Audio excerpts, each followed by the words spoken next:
ای خدا ای غریبم و غریبم. مادر یاد کردم شما را.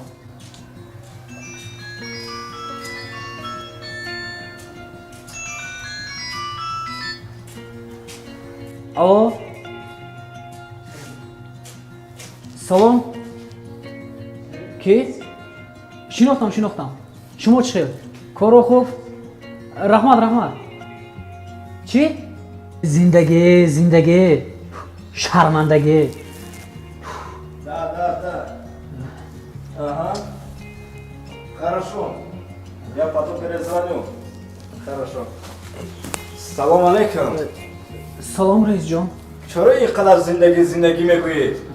تمام اوضاع روسیه رو گرفت. رئیس جان ها. فرزنددار شدم. نسکو خیر. آش میخوریم گوی؟ رئیس جان خیر. او گپ در این نه، گپ در دیگر جا.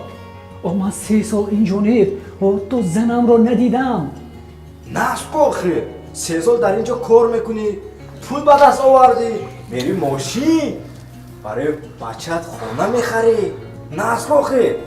رئیس جان اگر که من 3 سال نباشم وای بچه از کجا؟